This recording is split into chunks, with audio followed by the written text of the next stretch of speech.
तो जो तंत्र साधना में लीन होते हैं उन्हें अघोरी कहा जाता है। ये अक्सर तंत्र क्रियाओं को अंजाम देने के लिए शमशान के सन्नाटे में दिखाई दे जाते हैं। अघोरी बनने की सबसे पहली शर्त है मन से घृणा को खत्म करना।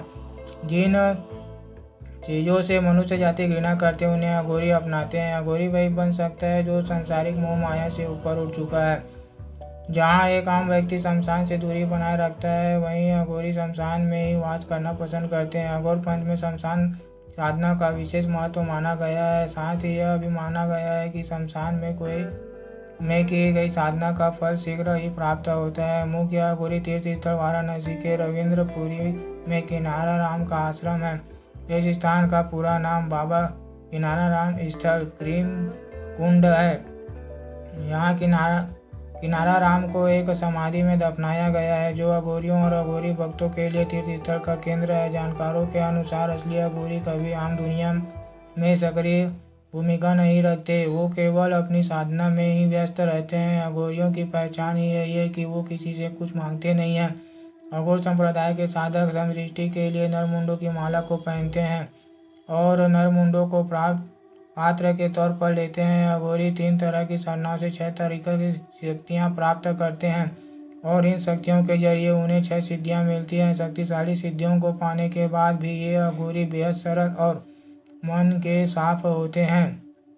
इनकी साधना में अगर कोई विघ्न न डाले या इनकी शक्तियों को अगर कोई चुनौती न दे तो ये अपने आप में मस्त रहने वाले होते हैं। वह किसी से बैर नहीं पालते, न ही किसी चीज़ से घृणा और ईर्ष्या करते हैं। अघोर पंथ अपने शिव की तरह अंडभंग होते हैं, यानी खुद में व्यस्त मस्त रहते हैं।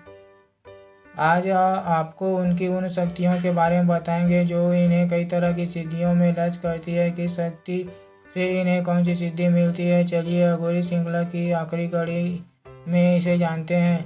इच्छित अवधि शक्ति। इस क्रम में पहली शक्ति है इच्छित अवधि शक्ति। इस शक्ति को सिद्ध करने के बाद अघोरी वरदान देने योग्य हो जाते हैं। सरल शब्दों में समझे तो वह किसी भी व्यक्ति को मनोकामना पूर्ति का वरदान दे सकते हैं। याचक शक्ति। अघोर पंथ की दूसरी शक्ति है याचक शक्ति। इसे पाने के बाद अघोरी अपनी मनोकामना पूरी करने में सक्षम हो जाते हैं।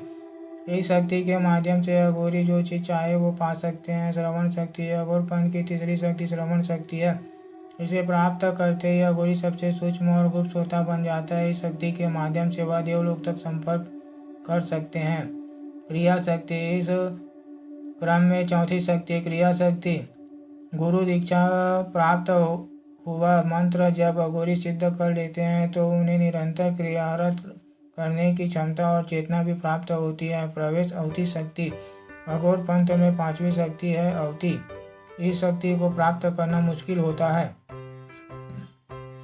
इसे पाने के बाद साधक त्रिकालदर्शी बन जाता है। इसे उस साधक को सबके आंतरिक चेतना के साथ एकाकार हो सकते हैं। इस शक्ति को पाने के बाद अघोरी ये भी बता सकते हैं कि आप किस जन्म में क्या थे। साम्यक शक्ति। छठी शक्ति है साम्यक शक्ति। इसे पाने के बाद अघोरी अपने मन का राजा बन जाता है। वह अपने अनुरूप सारे नियम बनाकर अपने मस्तिष्क पर नियंत्रण कर सकता है। अघोरी को भगवान शिव का परम भक्त माना जाता है। हिंदू धर्म के कई तरह के साधु संत होते हैं, पर अघोरी इन सब में से अलग है। ये संसारिक और गृहस्थ जीवन से दूर रहकर शिव जी की भक्ति में लीन रहते हैं। अघोरियों को भगवान शिव का परम भक्त माना जाता है। हिंदू धर्म में कई तरह के साधु संत होते हैं, पर अघोरी इन सब से अलग है। यह सांसारिक और गृहस्थ जीवन से दूर रहकर शिव जी की भक्ति में लीन रहते हैं। अघोरी और नागाओं की वेशभूषा दूसरे बाबाओं से काफ़ी अलग होती है। वे भगवान शिव की तरह अपने शरीर पर शमशान की भस्म लगाते हैं और अपना ज़्यादातर समय तंत्र साधना करते हुए ध्यान में लीन रहकर बिताते हैं। अघोरियों की उत्पत्ति और इतिहास रहस्य में डूबा हुआ है, क्योंकि वे एक गुप्त और मायावी समूह है। हालांकि कुछ विद्वान उनकी जड़ों को हिंदू धर्म के प्राचीन कपालक्रमी और कालमुख संप्रदायों के में वापस खोजते हैं, जो 7वीं और 8वीं शताब्दी ईस्वी के बारे में उभरते हैं। ये संप्रदाय अपने कट्टरपंथी और तांत्रिक प्रथाओं के लिए जाने जाते थे, जैसे कि भयंकर देवताओं की पूजा, नशीली पदार्थों का उपयोग और बलि अनुष्ठान का प्रदर्शन। समय के साथ ये संप्रदाय विलीन हो गई और अघोरी परंपरा में विकसित हुई, जिसकी स्थापना उत्तर भारत में बाबा किनारा राम ने की थी। जिन्हें सर्वसम्मति के परंपरा का संस्थापक माना जाता है। अघोरियों से जुड़ी कुछ मान्यताएं और चमत्कार। अघोरियों के बारे में कहा जाता है कि वे श्रवण शक्ति हासिल करते हैं। इस शक्ति से वे देवलोक में संपर्क साध सकते हैं। अघोरी शिव के अनुयायी होते हैं और अपने साथ नरमुंड रखते हैं। अगर आप वीडियो में पहली बार आए होंगे तो चैनल को सब्सक्राइब, लाइक, कमेंट, शेयर कर देना। मैं इस प्रकार के वीडियो लेकर आते रहता हूँ। अघोरी शव के ऊपर पैर रखकर साधना करते हैं, जिसे शिव और शव साधना कहते हैं। अघोरी मानव खोपड़ी को बर्तन के रूप में इस्तेमाल करते हैं और मानव शवों का मांस खाते हैं। अघोरी कभी आम दुनिया में सक्रिय भूमिका नहीं रखते, वे केवल अपने साधना में व्यस्त रहते हैं। अघोरी किसी से कुछ भी नहीं मांगते।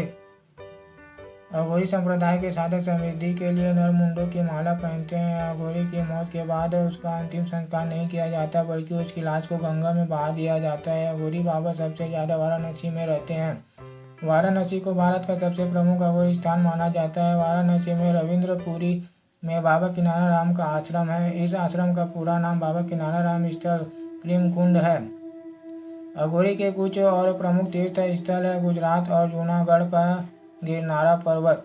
जूनागढ़ को अवधूत भगवान दत्तात्रेय का तपस्या स्थल माना जाता है। अघोरी विद्या एक तांत्रिक धार्मिक संप्रदाय का हिस्सा है, जो कि विशेष तरीके से आदिशक्ति और शिव की आराधना पर केंद्रित है। यह एक अत्यंत संवेदनशील और गंभीर अध्ययन की आवश्यकता होती है और अधिकांश व्यक्ति इस शिक्षा के प्राप्त करने की क्षमता नहीं रखते। मुख्य अघोरी तीर्थ स्थल वाराणसी के रविंद्रपुरी में किनारा राम का आश्रम है। इस स्थान का पूरा नाम क्रीमकुंड है। यहाँ किनारा राम को एक समाधि में दफनाया गया है, जो अघोरियों और अघोरी भक्तों के लिए तीर्थ स्थल का केंद्र है। इस शक्ति को पाने के बाद अघोरी ये भी बता सकते हैं कि आप किस जन्म में क्या थे। तो अघोरी की शक्तियों को सिद्ध करने के लिए बहुत बड़ी कठिन तपस्याएं करनी होती है। इस प्रकार की शक्तियों को हासिल करने के लिए बहुत से कठिन तपस्या करते हैं। ये कोई भी आम इंसान इन शक्तियों को हासिल नहीं कर सकता। इन शक्तियों को पाने के लिए एक सर्वश्रेष्ठ अच्छे गुरु की और मार्गदर्शन की आवश्यकता होती है। तो हम यहाँ इस वीडियो में अघोरी के बारे में जाने हैं। तो और इस प्रकार के वीडियो देखने के लिए आप मेरे चैनल को सब्सक्राइब कर सकते हैं। मैं ऐसे ही वीडियो और जानकारियाँ आप लोग के बीच में लेकर आता रहता हूँ। तो वीडियो में आप पहली बार आएंगे तो वीडियो को सब्सक्राइब, लाइक, शेयर और कमेंट करना। धन्यवाद।